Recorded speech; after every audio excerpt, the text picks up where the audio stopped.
menyebutkan yang biasa saya sampaikan itu adalah EMP ya, Entrepreneur Mentor Program. Jadi biasanya saya kalau training teman-teman, saya training pakai materi ini. Jadi Bapak Ibu, sebelum saya ke sini ya, mau jelaskan dulu.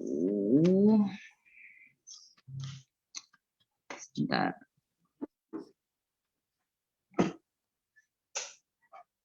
Jadi kalau kita ngelihat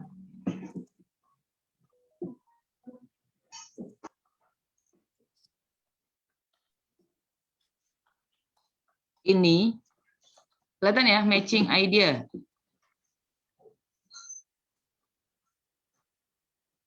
Kelihatan nggak Bapak Ibu? Kelihatan, Coach. Ya. Jadi untuk jadi pengusaha itu, awal yang harus mereka lakukan itu, Bapak Ibu harus tahu bahwa si pengusaha itu harus punya ide dulu dia mau usaha apa.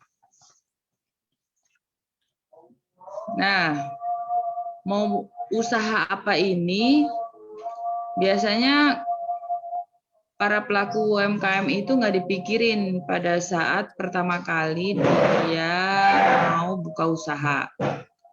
Jadi akhirnya banyak yang usahanya mandek di tengah jalan, gitu ya. Terus nggak berkembang dan lain-lain. Karena biasanya dan sering saya temukan mereka menjadi pengusaha itu karena ikut-ikutan. Nah, padahal untuk menjadi pengusaha atau entrepreneurship itu mereka harus punya ide dulu mau usaha apa. Nah, jadi nanti Bapak Ibu, tugas pertamanya adalah menginterogasi mereka agar tahu asal-usul mereka bikin usaha itu apa sih? Nah, jadi sebelum ngomongin ini, ada yang paling penting yaitu, nah, saya mau tulis di sini.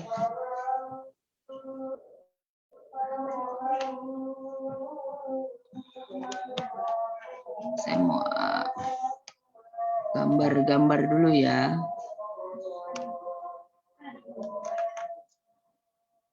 Jadi ada yang namanya itu, kalau saya bilang metode pertama kali itu ya.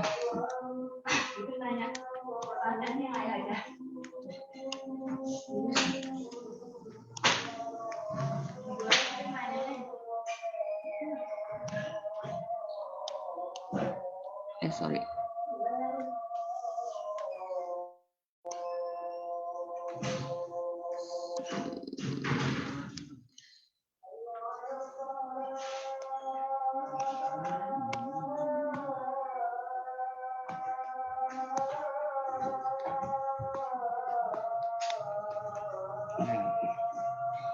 Ini adalah care. Jadi care itu artinya, kalau bahasa Inggrisnya itu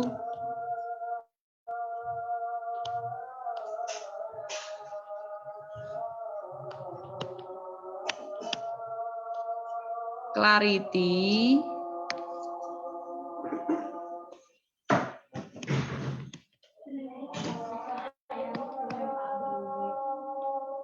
awakening,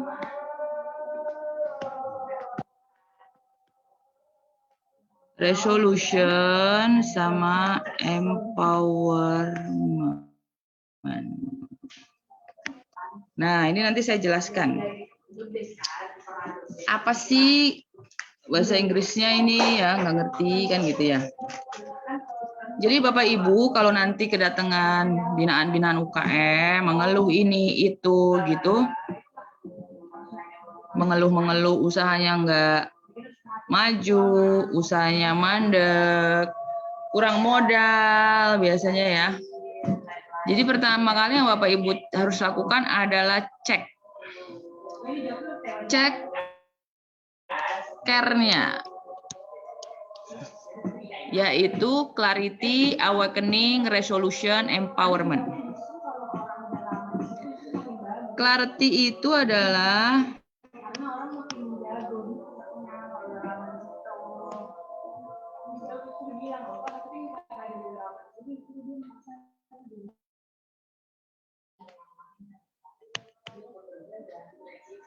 menentukan tujuan. Jadi arti clarity itu menentukan tujuan. Jadi nanti Bapak Ibu tanya, waktu Bapak Ibu kedatangan mereka, langsung ditanya, emang Bapak waktu bikin usaha ini tujuannya apa? Gitu. Kenapa sih bikin usaha ini? Waktu itu nemuin ide usaha minuman ini kira-kira dari mana? Itu harus dicek. Karena dari situ kita bisa tahu dia itu ikut-ikutan apa enggak, gitu ya. Nah, kalau awakening itu kemudian baru membangkitkan.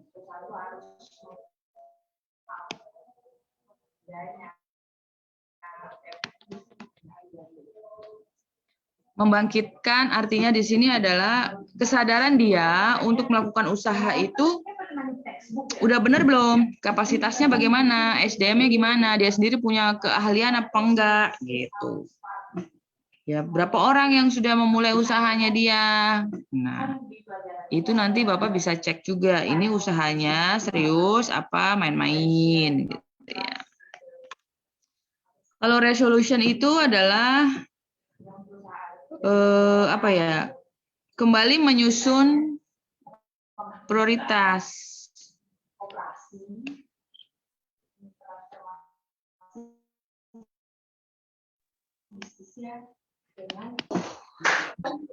Habis menyusun prioritas, kemudian baru menentukan langkah mau ngapain.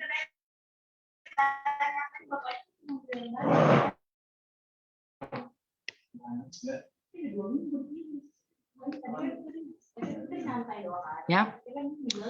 Jadi habis kemudian tahu sumber dayanya apa, dibangkitkan, apa yang dia punyai, baru Bapak bisa menyimpulkan bahwa oh berarti masalahnya itu adalah ini loh gitu ya. Jadi ternyata bapaknya ketahuan nih waktu usaha tuh main-main aja atau ikut-ikutan teman atau segala macam. Ternyata nggak punya keahlian sama sekali, nggak punya pengetahuan dan lain-lain. Tetapi kalau Bapak itu akhirnya ya udah deh saya mau lanjutin aja, jadi apa langkahnya? Nah, Bapak Ibu pendamping harus bisa bikin resolution buat dia, yaitu menentukan prioritas untuk si pelaku usaha itu menyusun langkah-langkahnya dan untuk memperbaiki apa yang salah sebelumnya atau tidak tepat lah ya, bukan salah atau tidak tepat. Jadi misalnya awalnya dia datang nih ke Bapak, bilang usahanya nggak maju-maju segala macam, tapi setelah dicari tahu apa sih tujuan Bapak waktu kemarin buka usaha ini, jawabannya ya waktu itu saya disuruh teman atau saya disuruh ibu saya, suruh ini, suruh itu gitu ya. Nah, itu satu ketahuan, terus akhirnya Bapak interview lagi. Ketika Bapak menjalankan usaha ini, SDM-nya siapa aja, Bapak udah bisa apa, Bapak sebenarnya mau nggak menjalankan usaha ini, dan sebagainya. Ya, itu metode coaching itu bertanya. Jadi nanti Bapak akan nanya terus sama situ pengusaha, gitu ya. Nanti kalau misalkan udah dapet, oh iya ternyata SDM-nya cuma saya doang, saya belum belajar apa-apa, les aja belum nih, bikin nasi goreng, misalnya usahanya empempe atau bikin bakso gitu, beli jualan bakso. Saya sendiri nggak tahu cara buat bakso, saya ini gitu. Nah itu akhirnya setelah ditanya, jadi Bapak kalau benar-benar mau memang jualan bakso, mari kita bikin resolusi. Nah tapi sebenarnya tanya dulu Bapak ini mau usaha apa sebenarnya kan gitu. Nah untuk usaha apa? Ini yang ke slide ini. Ya. Jadi baru ke sini. matching ide. Idenya apa? Bapak mau usaha apa? Nah, kalau ditanya sebenarnya Bapak cocok nggak usaha bakso? Ternyata dia bilang, kayaknya saya nggak pas deh ya.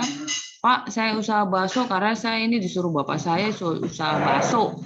Tapi sebenarnya saya senangnya bikin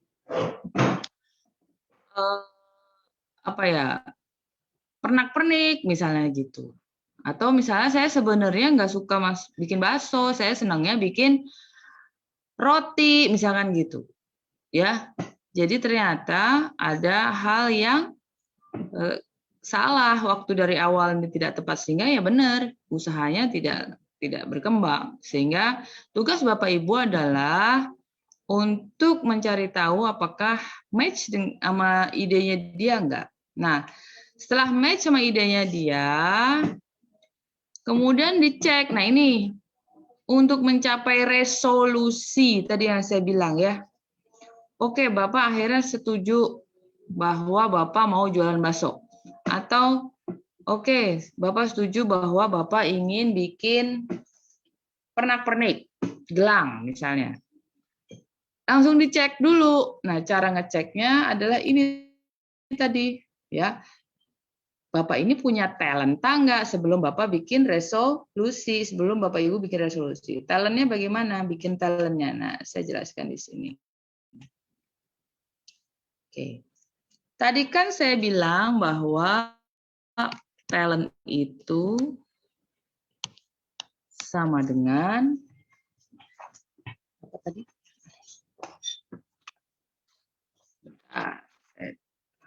Oke. Talent itu ada gift, ya.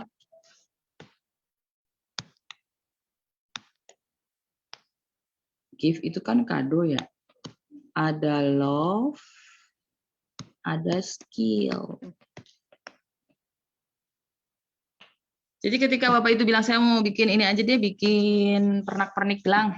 Oke, Bapak tanya dulu sebelum nanti kayak salah lagi kayak awal ya, dari awal udah bikin bakso kemudian ternyata nggak cocok. Tanyanya begini, Bapak ini kenapa sih mau bikin pernak-pernik gitu ya?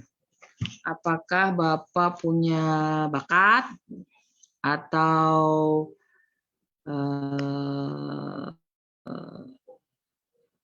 apa istilahnya nih ya, gift itu hadiah itu artinya ya bakat yang dari lahir. Apakah punya bakat Bapak bikin ini? Oh ada gitu. Oke, berarti ada. Terus apakah Bapak senang melakukan detail-detail seperti ini, bikin pernak-pernik, menyenangi gitu ya, atau hobi? Oh iya, saya memang sebenarnya seringnya bikin gelang-gelang, pernak-pernik gitu. Oke, bagus. Nah, terus cek lagi. Bapak untuk bikin pernak-pernik gelang itu Bapak sudah tahu caranya bagaimana? Oh iya, saya udah lihat, saya udah punya. Saya lihat dari YouTube, pernah ikut kursus. Nah, berarti contreng semuanya di ACC bahwa dia bisa bikin usaha pernak-pernik. Jadi begitu Pak, Bapak Ibu pendamping yang saya hormati. Jadi nggak gampang bikin usaha itu ya. Iya, nggak gampang. Jadi kalau nggak ada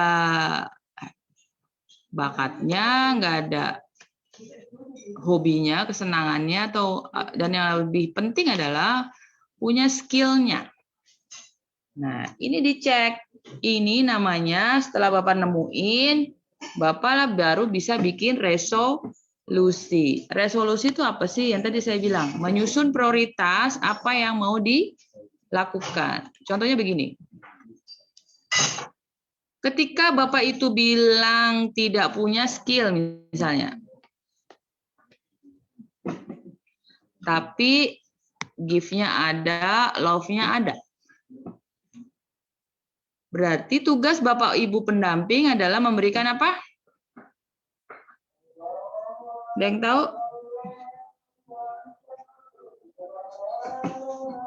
Memberikan apa Bapak Ibu, ada yang tahu? Memberikan saran, Apa Pak? Nggak dengar? memberikan saran mungkin. Memberikan akses untuk Bapak tadi ya, UKM tadi untuk diberikan pelatihan. Ya. Tugas pendamping harus tahu nanti ini dilatihnya seperti apa dan di mana. Nah, itu yang tadi saya bilang di awal ya, jadi pendamping UMKM itu berat gitu ya. Jadi koculan aja. Nah, jadi nanti Bapak Ibu harus lincah. Tadi kan saya di awal harus bilang gitu ya. Bapak Ibu pendamping itu harus lincah. Ya, Bapak Ibu harus tahu tuh akses pelatihan gratis di mana gitu. Atau misalnya ada sama-sama mikro mentor yang pengusaha sukses di pernak-pernik itu bisa. Contoh kayak kemarin saya mengadakan webinar dengan Yespreneur, itu ada tuh bukan ahli lagi dia malah trading, ekspor, pernak-pernik gelang, pernak-pernik kalung, dan sebagainya ya, dari mote-mote, dari kerang, dari mana itu dari Yespreneur Bali, malah Bali dan Banyuwangi, Jawa Timur loh ini, ada Banyuwanginya. Itu kemudian dia malah bisa ekspor. Jadi justru informasi-informasi ini penting ya. Jadi Bapak Ibu pendamping itu memang harus lincah. Karena kalau nggak lincah nanti nggak punya informasi, gimana bisa memberikan solusi. Nah, jadi inilah langkah-langkah ya sebelum Bapak memberikan tadi resolusi. Nah, jadi resolusi itu tadi langkah-langkahnya tadi ya. Cara memberikan resolusi tadi yang ini. Nah, cek talentnya dia bagaimana. Oke. Kalau sudah, baru Bapak Ibu beranjak kepada yang lain. Tanya lagi. Setelah ini, ya tanya lagi. Jadi tujuannya apa? Berkali-kali ini harus dites, cek and recheck ya kepada si pengusaha. Karena kalau tidak dicek and recheck, mereka akan tersesat. Seperti tadi awalnya dia jualan bakso, kemudian ini. Ini tadi udah saya jelaskan ya. Nah, sekarang giliran yang ini.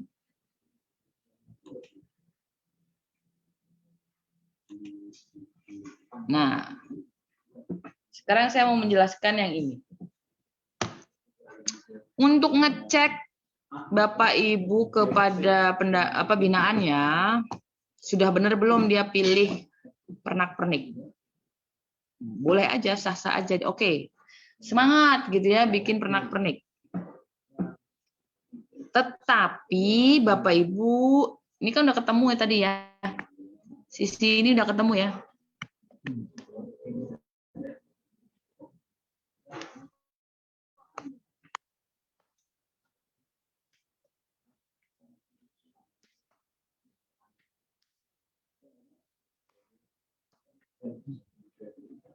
Sekarang yang harus Bapak cek itu adalah ininya. Customer needs. Customer need itu adalah konsumen butuhnya apa gitu. Sekarang masa pandemi, Bapak Ibu harus tahu apa yang paling laku di buat usaha.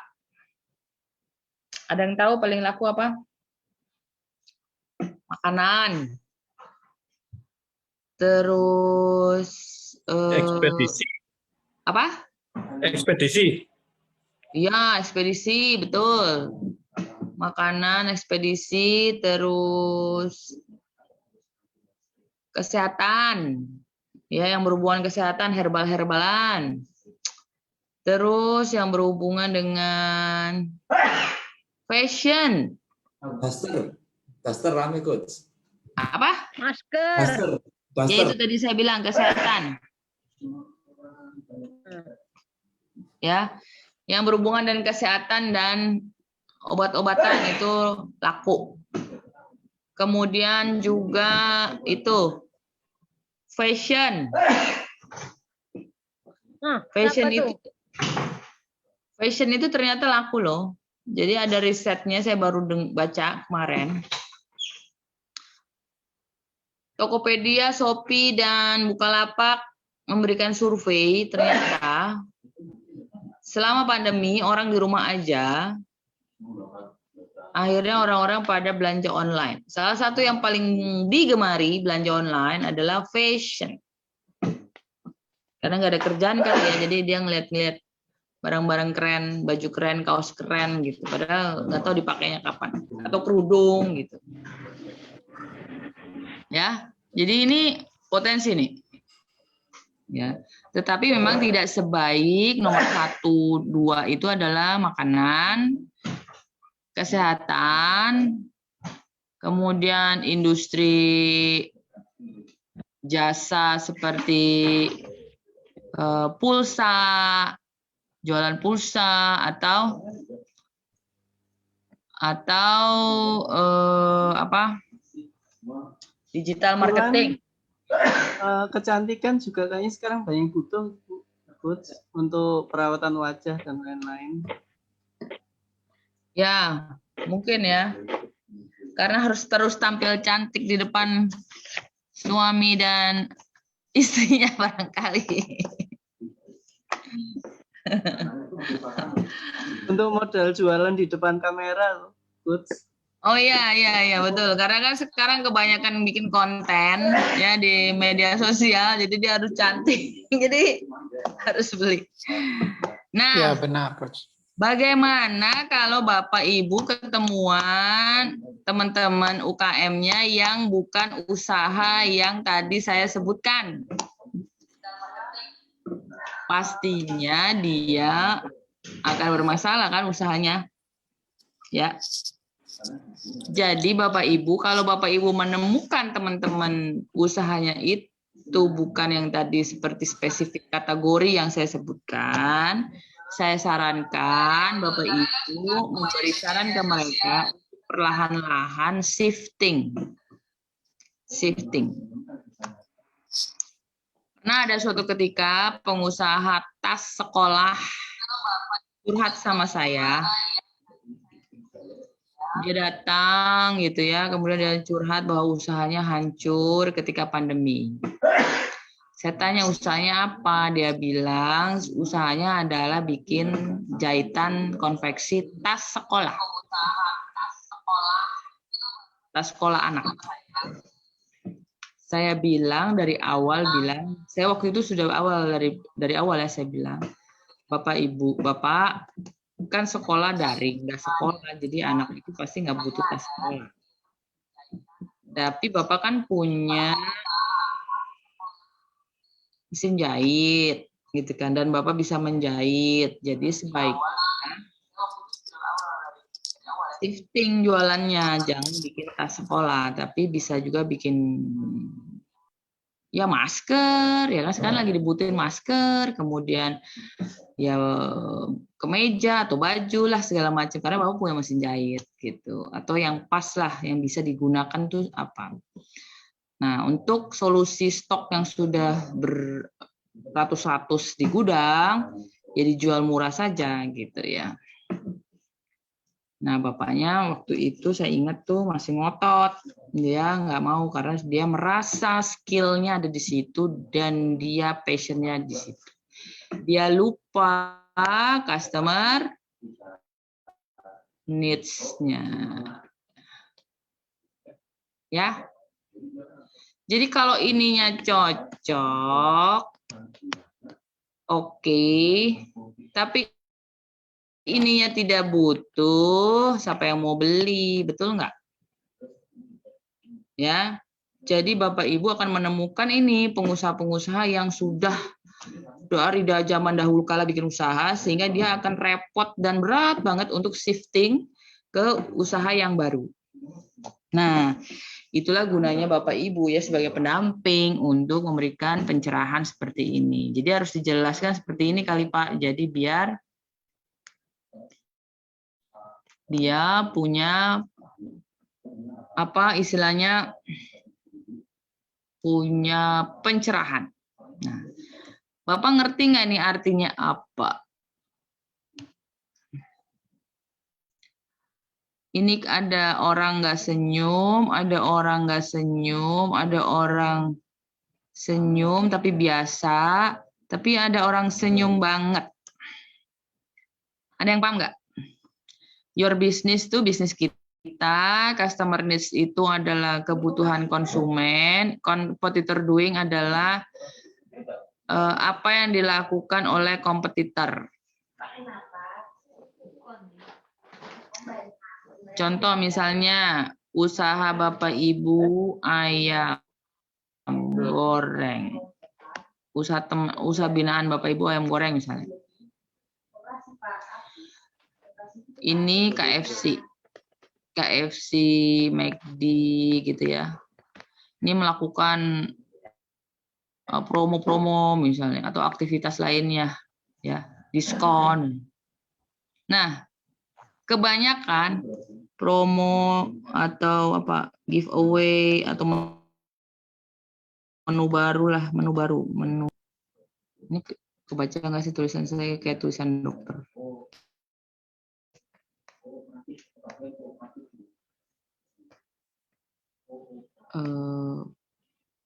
Promo. Nah, kebanyakan Bapak Ibu pengusaha itu ngeliatinnya ini melulu. Kebanyakan. Sehingga dia nggak fokus apa yang customer butuhkan.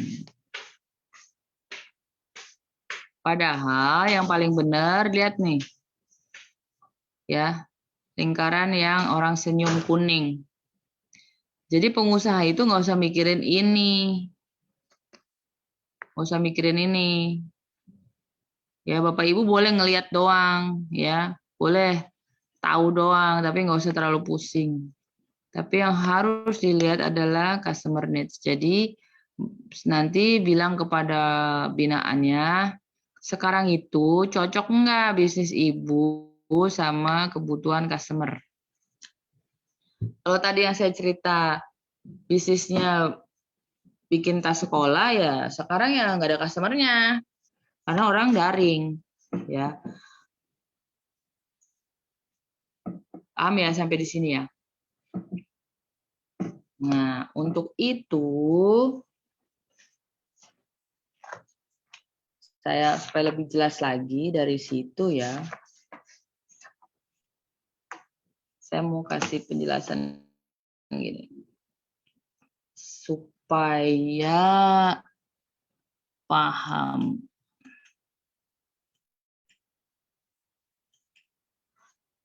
Nah. Untuk ngajarin teman-teman UKM nanti supaya nggak salah. Jadi ini ada yang tema, ini ada yang varian. Nah, jadi udah supaya tahu nih posisinya ada di mana. Jadi siapa kompetitornya tahu supaya nggak salah mikirin kompetitor. Contohnya gini. Kalau Bapak Ibu binaannya itu adalah usahanya roti. Nanti Bapak Ibu suruh tulis ya atau cek kira-kira usaha roti binaannya itu nanti ada di posisi mana. Nah, caranya begini. Kalau di sini variansinya banyak, di sini temanya bagus. Artinya unik gitu ya. Atau punya khas gitu.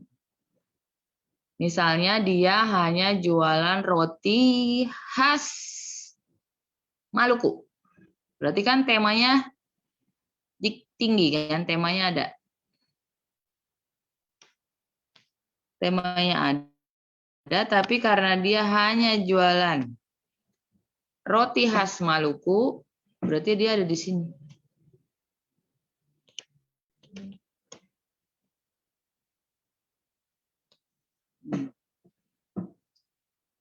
Jadi dia bukan merupakan kompetitor dari apa misalnya Holland Bakery.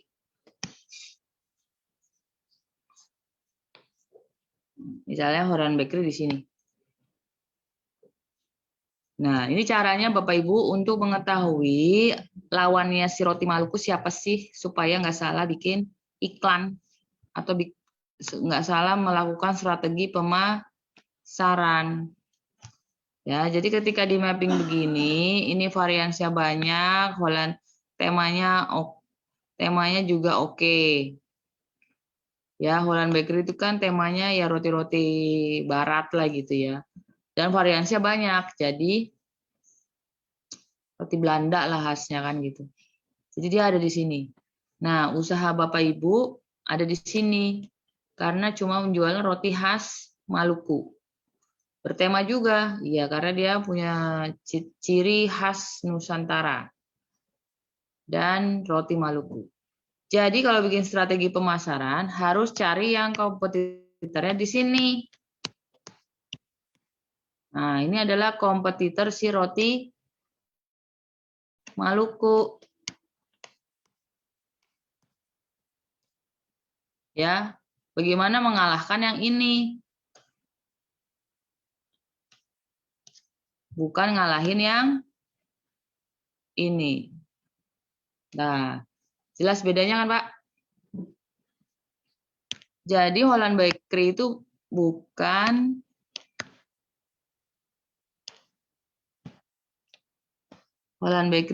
saingan. Jadi kalau Holland Bakery bukan saingan, jangan masuk ke wilayahnya Holland Bakery. Bapak Ibu harus ngasih masukan kepada dia, ya kepada roti Maluku untuk selalu menggenjot khas-khas roti Maluku dan khas-khas yang lainnya yang tentang Maluku. Nah, jadi bermainnya di situ dia. Kasih tambahan-tambahan ilmu, tambahan-tambahan skill di sini untuk dia benar-benar mengangkat Maluku. Karena dia memang spesifik membawa ini atau oleh-oleh Maluku. Gitu ya. Jadi cara mengetahuinya begini. Jadi ada tema ya. Saya ulangi nih. Ada tema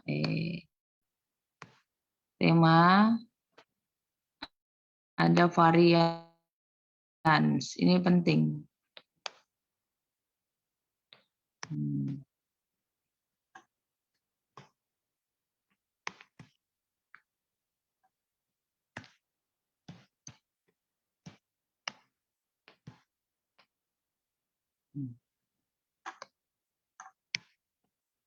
Salah.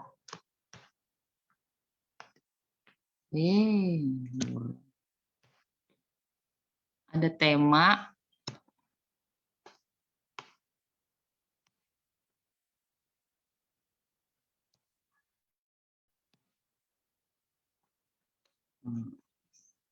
Tema dan varians ini penting untuk nanti Bapak Ibu bisa ngecek, memapping siapa kompetitor dia. Jadi jangan sampai salah, owner roti Maluku ini bikin strategi pemasaran untuk melawan Holland Bakery, ya salah besar. Jadi dia harus mencari strategi untuk melawan kompetitor ini. Gitu ya. Mudah-mudahan biasa. Ini semua namanya, ini adalah pelajaran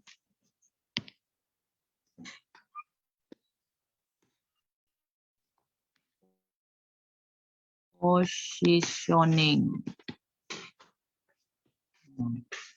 Jadi positioning itu menentukan si pemilik usaha untuk melakukan strategi-strategi pemasaran. Ya, untuk meningkatkan pemasarannya. Gitu Bapak Ibu ya. Jadi Bapak Ibu harus paham. Tadi dari awal ya saya ulangi, kalau ada orang datang ngeluh, Bapak harus cek care-nya kayak gimana. Setelah cek care-nya, cek talent-nya. Talent itu ada apa? Ada give, love, dan skill. Kemudian give, love, skill ini untuk apa? Untuk bisa melakukan langkah-langkah resolution. Oke. Nah, sebelum ke resolution harus ditanya lagi, terus ditanya ya untuk memastikan pas tidak usahanya, yaitu melihat dari apa? Dari customer needs. Gitu. Melihat dari customer needs-nya gimana? Nah, jadi itu juga harus dicek. Setelah udah tahu customer needs-nya apa, bisnisnya udah pas semuanya, udah cocok seperti yang saya gambarkan ini. Ya. Seperti yang ini.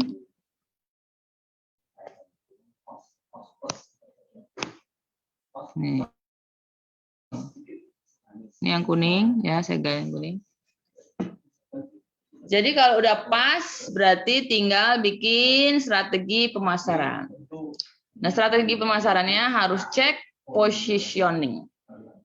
Kira-kira gambar saya dipahamin nggak sih? Dipahamin nggak gambarnya ya? Mudah-mudahan dipahamin ya. Makanya harus menyimak nih kalau saya jelasin, karena meleng sedikit pasti nanti nggak paham. Jadi untuk memberikan strategi pemasaran, Bapak Ibu harus ke sini dulu. Jangan asal, oh pemasaran harus online, pemasaran harus ini.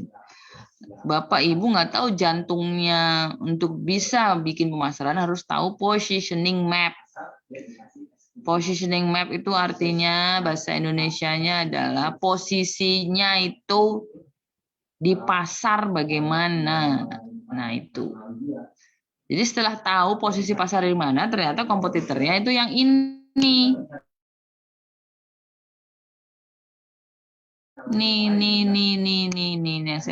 Jadi barulah dibikin strategi pemasaran. Strategi pemasarannya gimana gitu. Nah, ini juga ada tahapan-tahapan ya supaya Bapak Ibu tahu. Saya akan coba gambarkan. Oke. Strateginya gimana ya?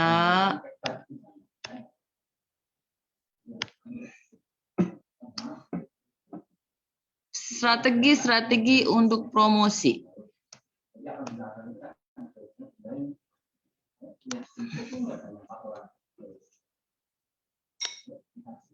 Ada tahapannya Bapak Ibu.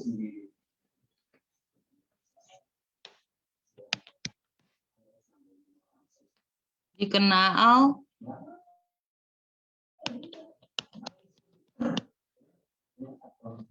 diingat,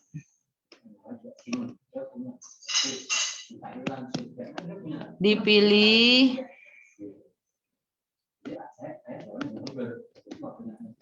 dibeli, dicintai.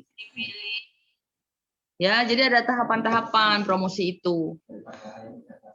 Jadi ini harus tahu kenapa supaya si pelaku usaha tidak boros uang. Ya, biasanya kan pelaku usaha itu langsung berpikir bahwa barangnya harus dijual, harus dibeli. Mereka berpikir di sini. Tiba-tiba datang ke Bapak, saya udah melakukan segala macam, tapi saya nggak ada yang beli. Nah, berarti masalahnya bukan di situ. Masalahnya jangan-jangan barangnya belum dikenal. Nah, tapi saya nggak ada yang beli. Nah, berarti masalahnya bukan di situ. Masalahnya jangan-jangan barangnya belum dikenal. Jadi Bapak Ibu sebagai pendamping nanti harus ngecek dulu masalahnya gimana. Jangan-jangan Bapak Ibu barangnya belum dikenal. Kalau belum dikenal berarti boro-boro diingat. Jadi kalau nggak diingat, nggak ingat sama barangnya boro-boro dipilih. Gitu. Kalau nggak dipilih ya boro-boro dibeli. Gitu ya.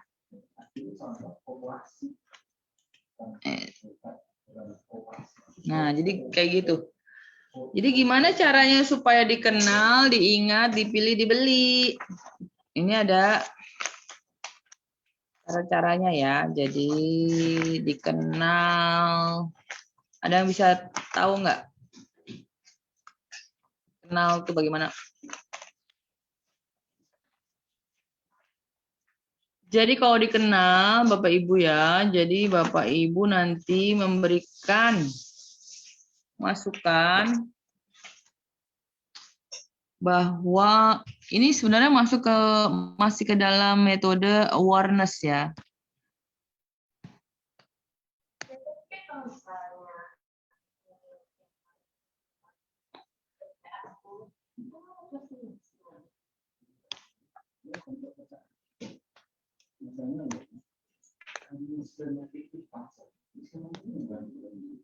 Kok nggak nyala sih?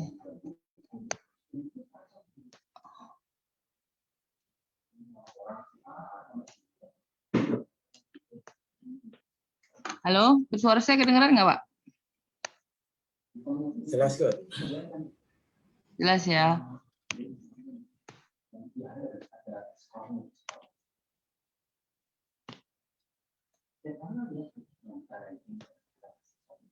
Jadi untuk posisi dikenal itu adalah masih masuk ke dalam brand awareness ya, Bapak Ibu.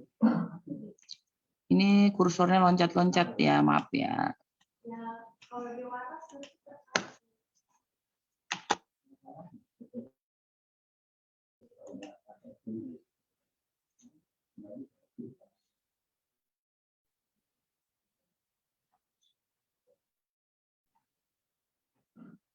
Nah, jadi ini adalah masuk ke dalam awareness.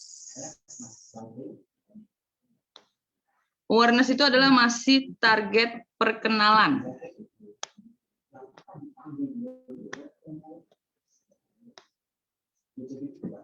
Ya.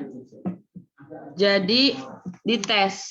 Kalau dari pasar, dari 10 target pasar,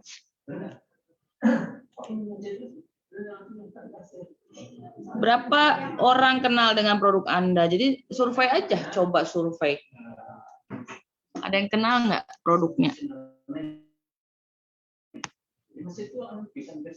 Nah,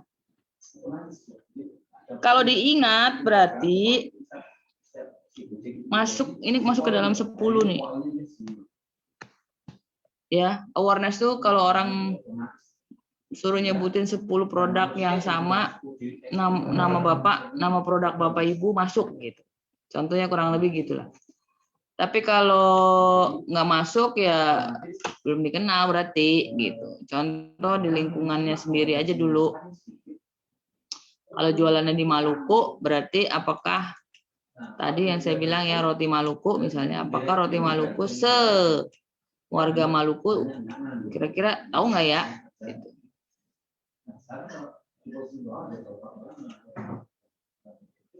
Terus kalau diingat, kalau disebutin 3 merek, 3 brand, barang Bapak Ibu masuk ke dalam ingatan. Nah, kalau sudah diingat, sudah pasti kemungkinan masuk ke dalam area dipilih. Nah, ketika untuk memasuki daerah dibeli, barulah di sini menggunakan promosi Pak Bu. Karena ini adalah merubah ya dari proses dipilih ke dibeli ya. Itu harus ada rayuan ya atau istilahnya apa ya? Himbauan atau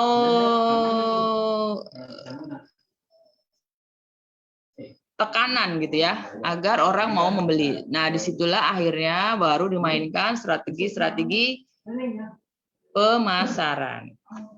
Ya, jadi Bapak Ibu, ini perlu ya diingat sebagai pendamping. Karena kalau enggak nanti kasihan si pelaku usahanya akan boros untuk strategi promosi. Padahal untuk menjadi dibeli itu emang perlu tahapan, nggak ujuk-ujuk orang langsung mau beli. Sehingga ada perkenalan ya. Jadi ada, kalau perkenalan itu artinya apa?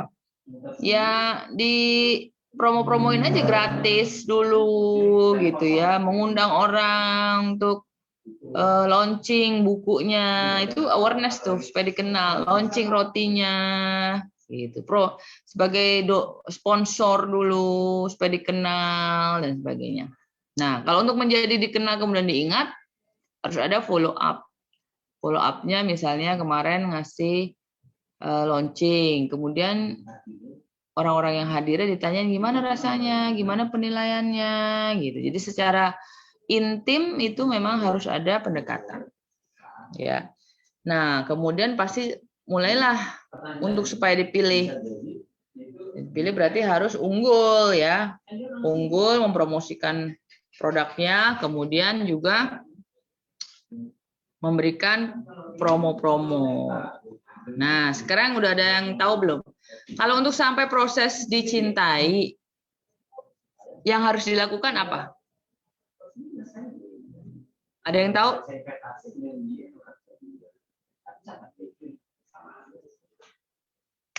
Ayo Bapak Ibu. Bapak Ibu nanti jadi pendamping loh. Ada yang tahu kalau untuk sampai proses dicintai, produknya harus gimana? Halo? Ini Bu, mungkin kita ajarkan bagaimana orang itu mulai memasarkan dengan cara emosinya, yaitu dengan lebih, kalau Anda beli ini maka suami akan lebih bahagia, kalau Anda memakai ini akan lebih cantik sehingga suami Anda akan lebih bahagia dan lain-lain lah Bu. Emosinya yang kita tekankan sehingga mulai produk itu dicintai. Ya, betul. Jadi gitu ya. Jadi kalau untuk sampai dicintai ya harus intim dengan si konsumen. Ya, memainkan emosinya. Misalnya dia kan jualan roti tuh. Jadi dia harus tahu tuh apa ulang tahunnya si customer kapan gitu ya. Terus dia mau istilahnya apa ya? Ya dia kalau acara besar, hari-hari besar dia mungkin bisa ditambahkan hadiah ya Bu ya. Jika misalkan ya, customernya ada yang ulang tahun, diberikan hadiah kue yang lebih kecil tapi untuk lebih pribadi gitu ya Bu. betul sekali Pak. Ya, jadi memang seperti itu. Harus memainkan emosinya. Kalau di toko juga misalnya gini.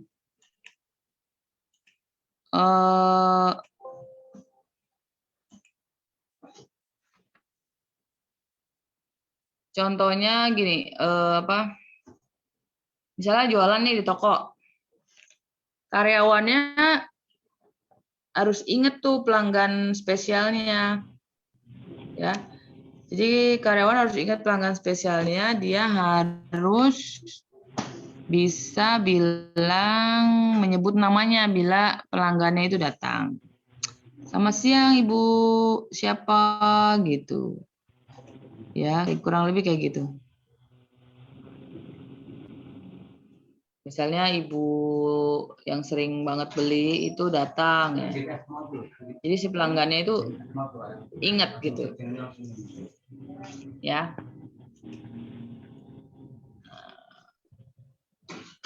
Kalau di sini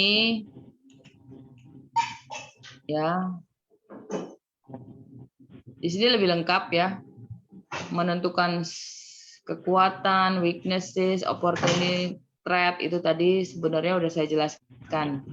Gimana sih melakukan promosi, gimana sih melakukan positioning, ya, dan positioning terhadap ininya dia gitu ya. Sekarang saya mau bilang tentang apa yang mau ditawarkan. Jadi ketika mau bikin promosi atau pemasaran, apa yang mau ditawarkan? Over. Core over. Ya.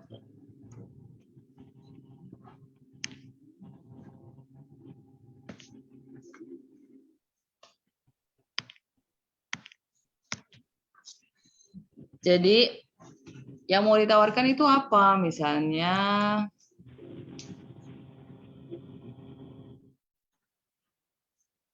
kebiasaankah customer, kebiasaan habitual value atau kebiasaan, atau emosi, atau juga technical. Jadi itu nanti cara-cara promosi ya. Cara-cara promosi itu ada kebiasaan,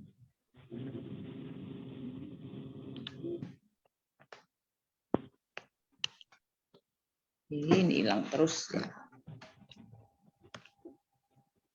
Tulis aja di nomor 1 itu kebiasaan, yang kedua emosi, ya, yang ketiga teknik. Jadi itu adalah cara-cara ketika Bapak Ibu ingin melakukan strategi pemasaran. Jadi apa yang mau ditawarkan? Ya.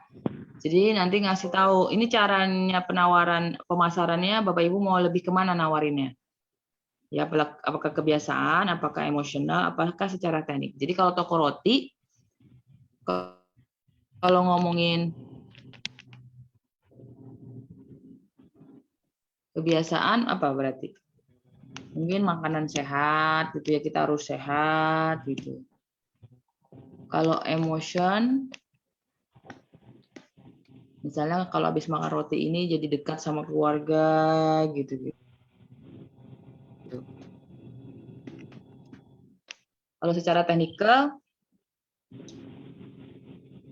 kalau ngomongin roti, mungkin dari cara pembuatannya yang berbeda dari yang lain dan sebagainya. Jadi nanti Bapak Ibu harus cek apa yang diinginkan oleh si owner, gitu. Tapi tidak melepas dari apa yang ada di pasar supaya nggak salah ketika bikin promosi untuk yang ditawarkan ke market. Jadi ini tuh fungsinya supaya market itu tahu ya apa yang mau ditawarkan oleh produknya.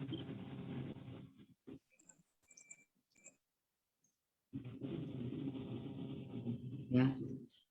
Contoh nih, ketika ngomongin iPhone tidak ngomongin technical ketika dia melakukan pemasaran. Juga tidak ngomongin kebiasaan, tapi ngomonginnya di tingkat emosi. Itu iPhone. Nah, jadi ini untuk mencirikan, jadi nggak semuanya ditabrak, ya Bapak Ibu. Jadi nanti ketika ngomong sama owner pelaku UKM, itu pelaku UMKM harus tahu betul produknya itu masuknya ke yang mana. Dia membuat produk itu ketika dia menentukan ide, dia menentukan produknya itu untuk yang di mana. Gitu ya. Nah, jadi seperti ini. Supaya apa sih kita harus tahu ini? Ya supaya nggak boros di marketing gitu. Karena kan namanya juga UKM ya, nggak semua harus dihajar. Jadi Bapak Ibu sebagai pendamping harus bisa memberikan arahan. Nah, jadi kurang lebih seperti itu.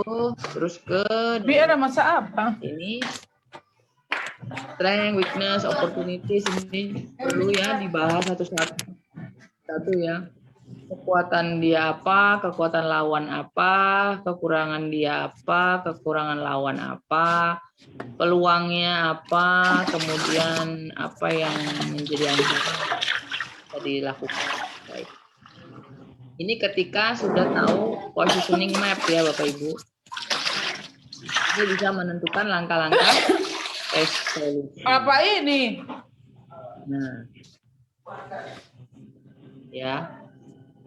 Kemudian ini ada namanya idealis. Ini sebenarnya pertama ya. Jadi gimana? Kalau misalnya Bapak Ibu ketemu owner yang dia sendiri bingung apa usahanya, Bapak bisa menggunakan ini. Nanti ini PowerPoint-nya saya kirim ke Pak Firman ya. Bisa dibaca. Jadi nanti Bapak Ibu kalau ditanya Bapak sebenarnya maunya apa usahanya, saya juga bingung usahanya apa. Ya udah Pak tulis idenya apa. Nah, ini tulis idenya. Ya, yang ada di kepala Bapak apa, yang ada di hati Bapak apa. Nah, itu nanti langsung di ranking. Nah, ini ceritanya gitu. Tools ini begitu Bapak Ibu. Nah, kalau ngomongin talent ya, ini bakatnya apa, gift-nya apa, love-nya apa, skill-nya apa. Nah, ini tadi. Ini adalah tools untuk Bapak Ibu memapping talent-nya dia. Ya, jadi ini bisa dipakai. Nah, dari ide tadi, kalau head-nya ada, heart-nya ada, semua banyak, pilih yang lengkap semuanya. Nanti habis itu di cross check lagi supaya tidak salah. Nah, setelah itu baru ngomongin bisnis model. Jadi bisnis model itu begini. Ini ribet ya sebenarnya, tapi tadi sudah saya gambarkan di awal, sudah saya jelaskan ya. Jadi ketika kita ngomongin care, ketika kita ngomongin positioning map, kita ngomongin apa yang mau di strategi pemasarannya gimana, ini semuanya ada di sini ya. Ini adalah langkah-langkah ya, atau ini namanya canvas model, sehingga bisa tahu partnernya siapa, kegiatannya gimana. Nah, ini sebenarnya supaya Bapak tahu aja. Atau bisa juga seperti ini. Key partner itu artinya siapa SDM-nya nanti Bapak mau bikin usaha. Ya. Key partner atau key resources ini siapa SDM-nya. Atau siapa partnernya. Aktivitasnya apa? Misalnya aktivitasnya buat roti gitu ya. Nah, kalau value proposition itu rotinya yang mau dijual seperti apa? Yang tadi saya bilang roti Maluku, berarti dia punya keunikan di sini, khas gitu ya. Nah, setelah dari sini customer-nya siapa? Nah, pastinya semua orang Maluku dong dan turis-turis ya. Bagaimana cara menjualnya? Channels adalah ini customer itu orang Maluku dan turis. Ya, kalau channels bagaimana menjualnya tadi? Apakah Bapak masuk ke dalam tahapan dikenal, dipilih, dibeli, bla bla bla bla. Channels artinya Bapak kalau melakukan strategi pemasaran harus memapping itu dulu supaya nggak salah bikin strategi pemasaran. Kemudian apa yang mau ditawarkan? Core offer tadi. Teknikalnya atau emosinya atau kebiasaannya. Contoh iPhone Ya, di sini customer relationship itu adalah core offer yang mau ditawarkan. Artinya apa sih? Apakah technical, apakah habit, apakah emosi? iPhone menawarkan emosi. Nah, channel itu bisa melalui apakah nanti melalui WhatsApp group, ya, bisa juga melalui bazar, bisa juga melalui toko online dan sebagainya. Nah, low cost ya nanti ini masuk ke dalam perhitungan keuangan dan revenue adalah sales secara keseluruhan. Kurang lebih gitu. Ini sekedar saya memberikan contoh ya, channelnya tuh apa. Contoh kalau dia berbisnis sebagai jasa digital marketing. Nah, ini partnernya siapa, aktivitasnya apa, adalah platform, resources-nya apa, LinkedIn, ya, dan sebagainya. Ini Bapak bisa baca ya. Nah, ini tidak kalah penting. Tidak kalah penting adalah kebutuhan-kebutuhan ini harus dilihat. Contohnya, kalau di sini ya, gambar 1, gambar 2, itu hampir mirip.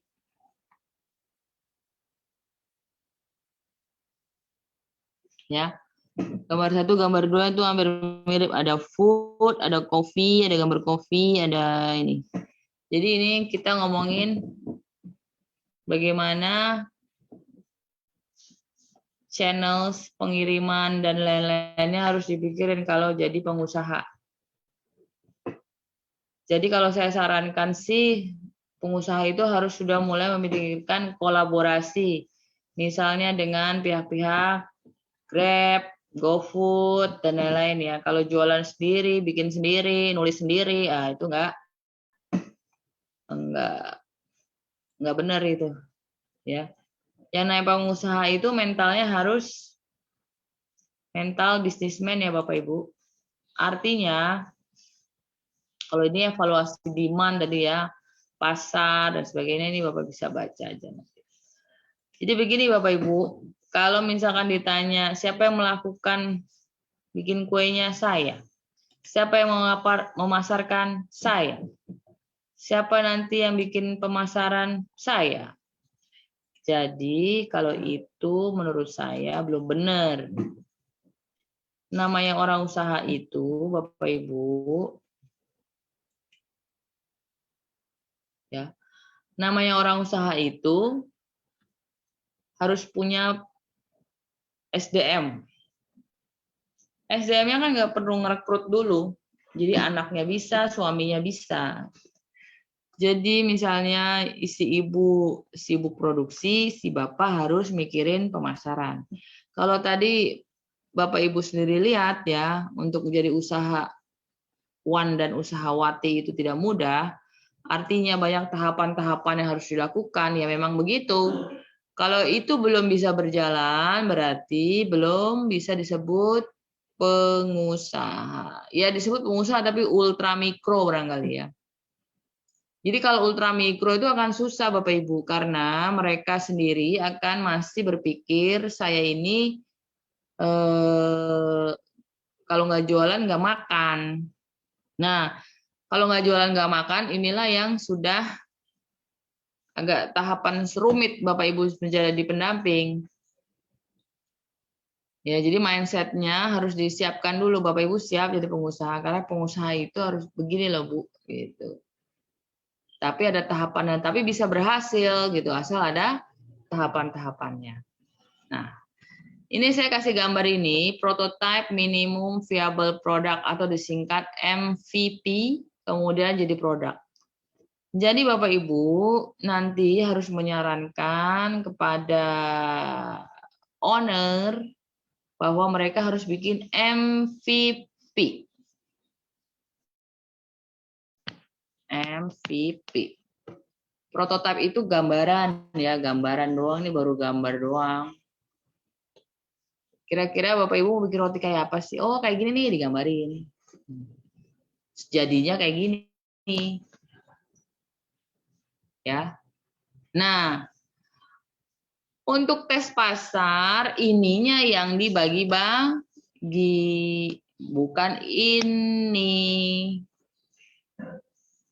Kenapa? Supaya bisa tahu masukan dan feedback, kritik, dan lain-lain. Saran, gitu. Jadi kalau mau perkenalan, buat ini. Jadi diharapkan bikin minimum viable product, artinya produk basic. Basic rotinya apa? Ya begitu donatnya, manis doang. Tapi kalau sudah laku dan banyak masukan, barulah dikasih kreasi. Nah, jadi ship owner itu tidak habis banyak makan uang, ya, karena jangan langsung ujuk-ujuk bikin ini tapi nggak laku. Bikin MVP dulu, kemudian diperkenalkan ya kepada halayak, baru membuat produk yang ininya, tambahan-tambahannya. Gitu. Ya, jadi Bapak Ibu harus bisa menyarankan ini. Nah, biasanya pengusaha-pengusaha itu nggak sabar, punya duit, langsung pengen bikin usaha yang banyak, tetapi dia sendiri tidak paham, akhirnya gagal. Ketika sudah gagal, datang ke Bapak Ibu pendamping. Benar nggak? Nah, kalau udah datang ke Bapak Ibu pendamping, ya bingung lah. Karena uangnya udah habis, mereka tinggal minta solusi. Nah, kalau di sini dijelaskan ya, prototipe itu hanya konsep, ya. MVP produk itu produk yang nantinya bisa di-develop. Jadi harus bisa dipikirin tuh gimana supaya membuat produk yang bisa di-develop. Ya, jadi sebenarnya kalau MVP itu minimum sangat kecil risikonya tuh. Di sini get profit with little risk, itu artinya kecil risiko tapi tetap dapat untung. Nah, setelah dapat untung dikenal, barulah bikin yang macam-macam sehingga tambah banyak untungnya. Karena test case dulu kan, siapa tahu memang nggak suka. Orang nggak suka donat, sukanya misalkan gorengan misalnya gitu. Nah, ini executing dan sebagainya. Nah, market validation itu ketika produknya tadi yang MVP diterima, barulah starting untuk membuat produk sesungguhnya dan berjualan. Jadi kurang lebih begitu. Nah, I'm not Superman yang tadi saya bilang ya. Jadi kalau kerja itu nggak mungkin sendiri. Jadi memang harus ada bantuan, harus ada SDM. Karena ya risiko pebisnis kan begitu ya. Harus ada pemasarannya.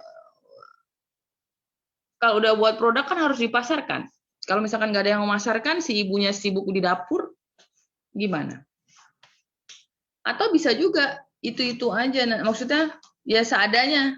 Ya sekarang itu masalahnya ibu-ibu itu bikin usaha ya seadanya. Seadanya dalam artian ya udah saya buat produk, ya udahlah saya tawarin aja ke tetangga, ke sebelah, tetangga sebelah, saudara dan lain-lain. Ya itu mental pengusahanya belum ada, itu baru mental ibu rumah tangga. Nah, jadi kalau udah begitu dia jangan ngeluh harusnya ya, karena ibu sendiri belum mental pengusaha. Kalau mental pengusaha, ayo Bu belajar sama saya bimbing, saya arahkan, sehingga ibu harus siap dengan segala sesuatunya. Jadi memang kalau jadi pengusaha harus siap mental. Oke.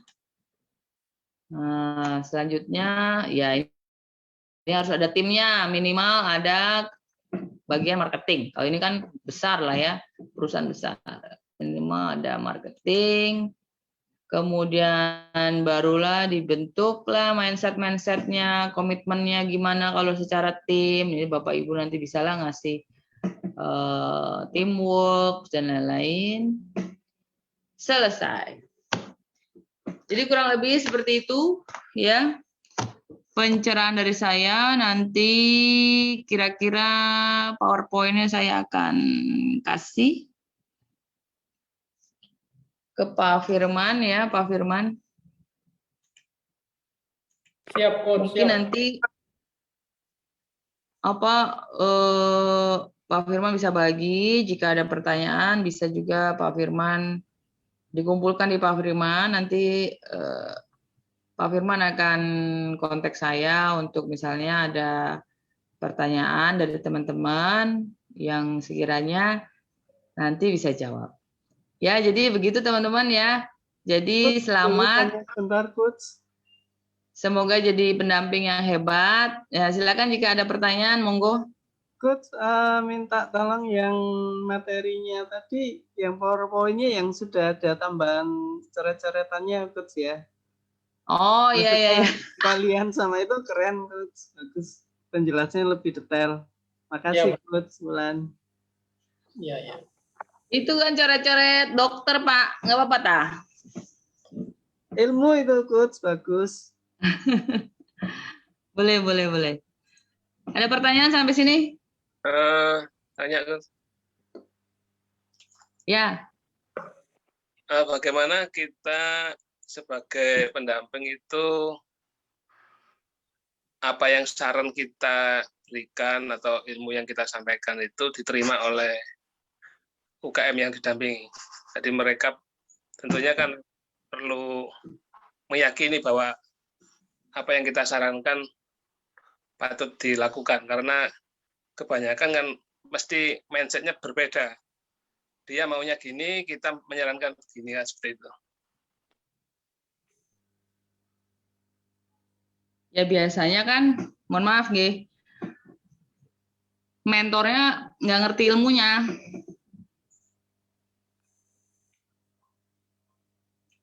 Jadi kalau mentornya nggak ngerti ilmunya, buat si owner itu belum menjelaskan atau membuat tenang, ya.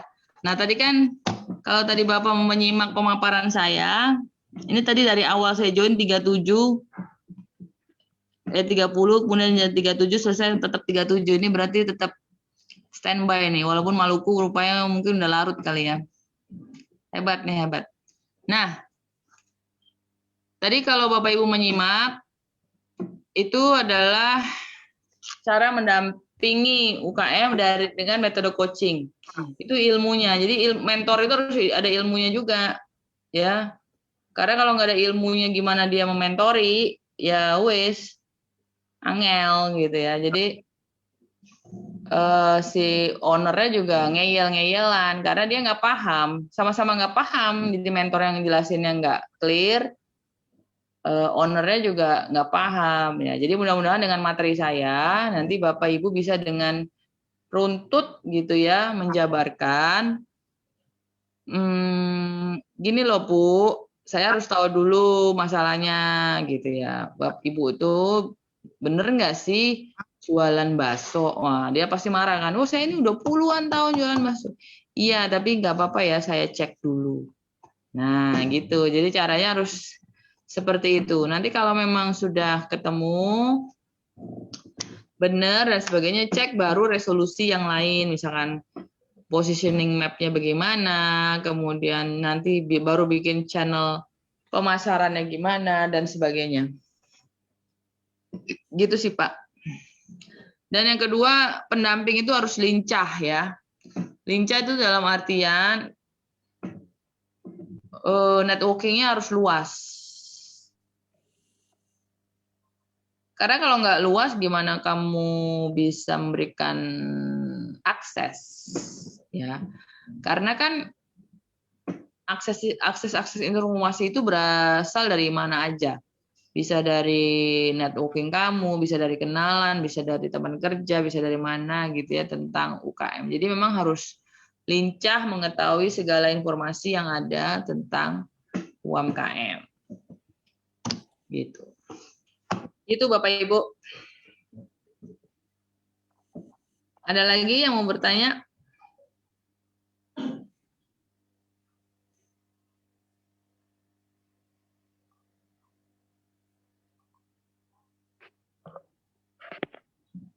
Ya, ada yang lain yang ingin bertanya?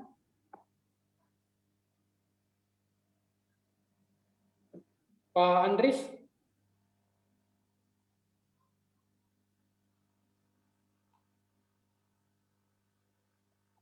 Ya, Coach, sebelum yang lain mungkin nanti akan bertanya, saya ingin sharing sedikit. Kita di Maluku Utara kan memang selama ini penuh dengan keterbatasan. Kalau di kota-kota besar, trennya sudah migrasi ke yang lebih bisa dibilang ke yang online. Kita di sini justru baru memulai sektor swastanya ini baru mulai tumbuh. Dan karena itu memang ada dua dilema. Yang pertama, produk apakah mengikuti tren ataukah produk memenuhi masalah atau kebutuhan yang diinginkan oleh pelanggan. Karena kan produk kan tentu harus berangkat dari kebutuhan. Karena itu misalkan seperti ini, Coach. Kan di Indonesia ini ada perbedaan atau ada budaya yang berbeda-beda, di mana orang misalkan Maluku belum terbiasa dengan budaya dari daerah lain, termasuk misalkan contoh makanan. Kita orang Maluku karena daerah kepulauan lebih banyak makan ikan seperti itu. Jakarta misalkan atau daerah Jawa, daerah pedalaman lebih banyak makan daging atau produk yang lain. Lalu kemudian misalkan karena kita tentu tidak berharap sepenuhnya pasar itu pasar lokal, karena jumlah penduduk kita kecil dan daerah kepulauan, kita berharap produk kita bisa keluar dari Maluku atau Maluku Utara. Tetapi problemnya adalah apakah daerah lain bisa aware dengan produk kita atau tidak, itu yang pertama. Yang kedua, apakah kita mengikuti tren di kota-kota besar, misalkan di kota-kota besar lagi tren boba misalkan. Apakah itu bisa diterapkan di kita yang belum tentu cita rasanya atau lidah kita ini cocok, Coach, seperti itu. Terima kasih, Coach. Oke, terima kasih. Jadi Bapak Ibu, kalau untuk khusus Maluku, saran saya begini. Sebenarnya mau Maluku maupun daerah lain, yang harus dilihat adalah konsumen needs, customer needs atau kebutuhan customer-nya. Ya kan? Kalau kita mau berusaha, pasti yang paling dekat dengan usaha kita itu adalah tetangga, ya kan, kemudian lingkungan sekitar dan sebagainya gitu kan. Jadi sebenarnya mengsurveinya dari situ dulu, ya, mensurveinya dari situ dulu. Apa sih yang konsumen butuhkan? Nah, tapi kalau tadi menjawab sebenarnya apakah kebutuhan pasar dulu atau ngikutin tren? Kalau saya jawab adalah kebutuhan pasar. Karena kalau tidak ada kebutuhan pasar, ya gimana mau dijual, mau gimana mau laku. Gitu. Jadi harus ada kebutuhan pasarnya dulu. Nah, kalau kemudian mengikuti tren, trennya juga harus ngikut pada kebutuhan pasar. Itu kan tidak linier ya. Tren dengan kebutuhan pasar tidak linier. Sekarang gini. Sekarang trennya boba. Misalnya. Kebutuhan pasarnya bukan boba kan? Kebutuhan pasarnya itu makanan minuman, Ya. Apalagi di musim pandemi ini justru pasarnya adalah minuman herbal. Nah, kan beda Pak cara pandangnya. Jadi kalau mau untuk yang tren, menurut saya sah-sah aja. Ya, apabila si owner sudah memiliki produk yang primer. Karena tanpa produk primer tentunya tidak bisa untuk menyangga operasional, kan gitu. Baru nanti kalau ada tambahan-tambahan, mau ngikutin tren, boleh-boleh aja. Misalkan tadi kan saya udah diajarin. Ada produk MVP, yaitu produk basic, gitu ya. Mungkin roti, produk basicnya roti basic gitu, nggak ada rasanya, cuma manis doang. Tapi trennya tuh sekarang tren roti Korea. Boleh dong, nanti ketika bikin advance produk yang lebih keren, itu ada ininya, ada macamnya. Dibuatlah tren roti Korea gitu. Usaha primernya adalah bikin kedai kopi atau bikin kopi giling yang udah digiling, kopi khas Maluku. Trennya boba, yaitu tambahan. Jadi kurang lebih begitu. Ya Pak Wisnu, atau siapa tadi yang bertanya? Ya, ada yang lain lagi? Pak Andris mungkin ada pertanyaan?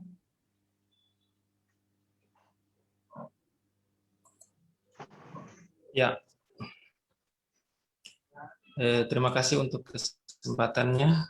Nah, menurut coach ini, teman-teman pendamping ini yang lebih spesifik, kira-kira untuk menyesuaikan dengan UMKM kita di Maluku Utara ini seperti apa, coach? Yang spesifik supaya bisa langsung ada hasilnya kira-kira. Saya nggak tahu Terima di sana kasih. itu apa ininya.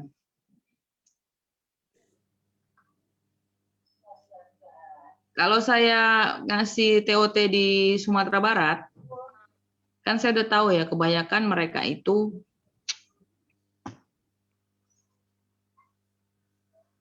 pengusaha rendang atau pengusaha singkong, keripik singkong, petani singkong.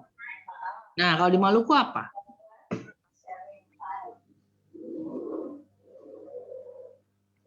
Kira-kira apa? Ikan, ada singkong, ada ikan, singkong, terus ada sagu. Sagu. Oke. Ya. Nah, sagu itu tepung sagu ya? Ada pabrik sagunya nggak di situ?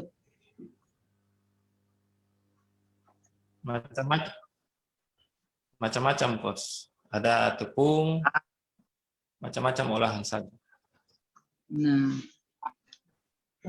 jadi itu menurut saya udah menjadi peluang ya.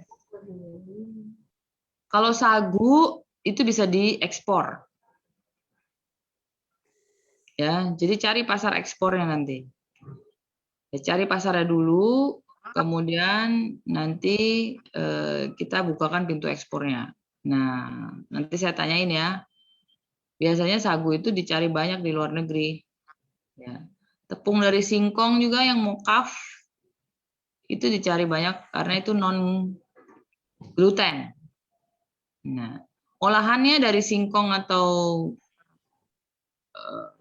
tepung mokaf itu Bapak Ibu bisa nanti promo bahwa makanan yang dibuat olahannya itu adalah non gluten atau gluten free. Biasanya orang yang diet atau orang yang diabetes dan lain-lain itu dia ini banget ya sama gluten free. Nah, dia nggak mau tuh makan yang ada glutennya. Itu makanan olahannya. Terus kalau ikan, ya menurut saya sih banyak banget ya yang dibuat dari ikan. Selain berbentuk makanan apa istilahnya langsung yang dimakan, makanan olahan ikan kan banyak. Ada bakso, ada nugget, ada apalagi tuh ya lumpia ikan dan lain-lain. Nah, ini yang bisa masuk pasar Jawa ya atau di luar Maluku kayak nugget, bakso dan lain-lain. Jadi nanti saran saya itu Bapak Ibu kan sebagai pendamping memang harus lincah kan.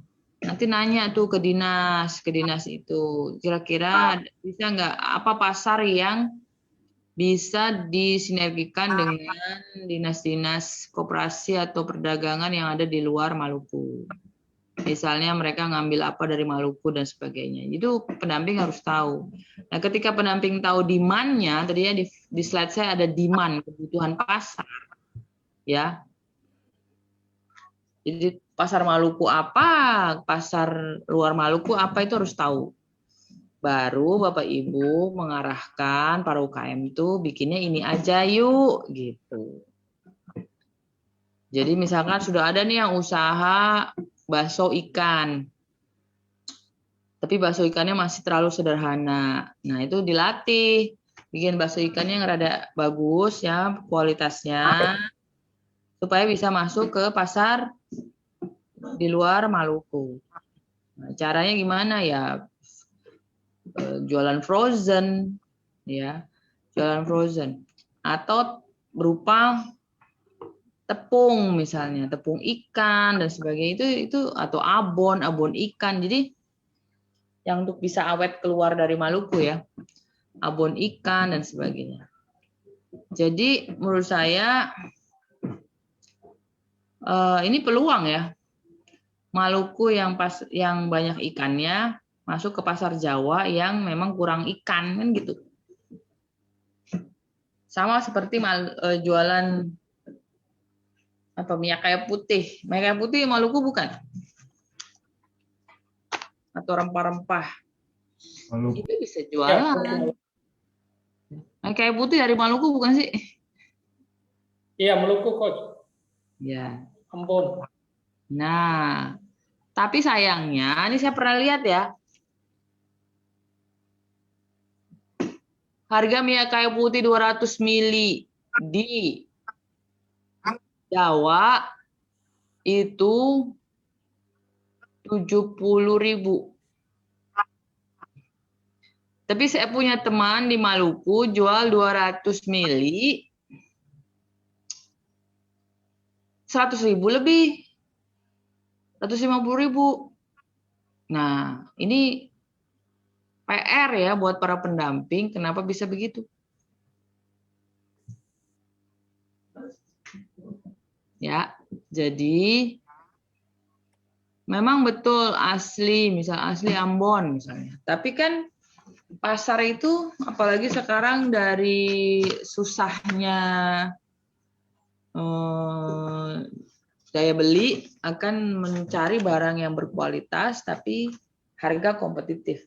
Nah, dari 70.000 ke 150.000 kan jauh. 2 kali lipat. Jadi makanya bolehlah lebih mahal, tetapi harus tahu medan, harus tahu pasar. Ya. Jangan nanti Bapak Ibu sia-sia aja jualan di media sosial dan lain-lain juga. Yang nggak ada yang mau beli kecuali orang Maluku. Gitu. Ada lagi? Maluku itu bagus. Minyak kayu putih sama duriannya kayaknya, Coach. Durian. Durian kupas itu kan bisa diekspor. Iya tuh, Medan aja duriannya bisa nyampe Jawa. Frozen, kenapa Maluku nggak bisa? Kan gitu. Coba apa ide-ide, memang makanya ya saya bilang jadi pendamping itu harus lincah belajar, lincah cari informasi dan sebagainya. Di Medan itu namanya durian ucok. Udah pernah dengar belum? Udah ada yang pernah ke Medan belum? Ya itu terkenal di Jakarta sama Semarang kayaknya. Iya. Sampai Bandung juga. Jadi durian ucok itu sangat terkenal di Medan. Saya kalau ke Medan pasti ke sana. Ya. Yang dia jual itu makan durian di sana atau bawa pulang. Pengemasannya kalau turis lokal untuk dibawa dari Medan ke Jakarta, dia hanya pakai Tupperware. Diikat pakai lakban secara rapat supaya nggak bau di pesawat. Kalau yang frozen juga sama, dia bekukan dulu, baru nanti dia jualannya frozen. Pengirimannya pun pakai ekspedisi atau logistik yang frozen. Ada ya sekarang Bapak Ibu? Udah tahu belum? Logistik frozen. Siapa yang udah tahu? Ayo.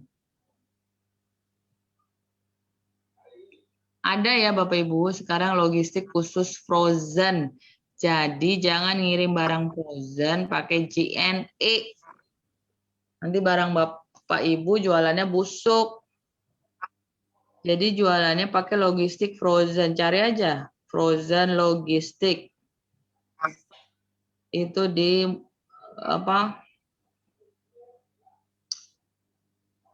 di mana-mana banyak itu. Yang paling terkenal tuh kalau nggak salah namanya apa ya, saya lupa, nanti saya kasih. Saya pernah pakai kirim itu ke Jawa Timur. Ya. Tapi sekarang sudah banyak sekali ya. Dulu waktu awal-awal itu sedikit. Tapi sekarang sudah banyak yang jasa logistik frozen. Jadi Bapak Ibu, logistik sekarang sudah ada frozen, jadi jangan khawatir. Langsung aja bikin frozen bakso apa segala macam gitu. Ya. Jawa ada wahana, Bu. Barusan saya baca di Google. Apa? Di Jawa ada wahana. Ya, wahana. Tapi wahana apa? Frozen, ada frozennya saya nggak tahu. Frozen, ya. Ya. Jadi nggak usah takut itu. Justru kan harus ditampilin ya, mengenai olahan ikan khas Malukunya itu harus ditampilkan. Sama ketika orang Minang dengan bangganya dia jualan rendang di tanah Jawa. Nah itu yang juga harus mulai dilakukan oleh teman-teman di Maluku, gitu ya, untuk memperkenalkan Maluku yang khas. Orang tahu Maluku itu, kalau saya sebagai orang luar Maluku taunya ikan, ya kayak putih, sagu. Jadi itu yang harus ditonjolkan. Gitu.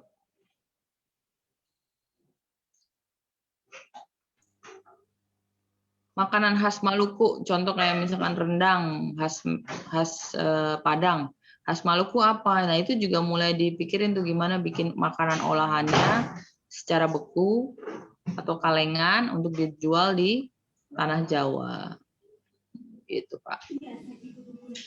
Oke, pertanyaannya dua lagi. Silakan satu lagi. Di Ambon juga rajungannya terkenal kayaknya, Bu. Apa? Di Ambon kayaknya rajungannya terkenal, rajungan atau piting ya, yang khas sana itu ada. Piting Ambon. Di Ambon, iya. Teman saya kan dia usaha supplier restoran layar di Surabaya sama nelayan. Itu dia ada yang langsung ambil Ambon. Tuh. Udah sebenarnya banyak peluangnya kan Bapak Ibu.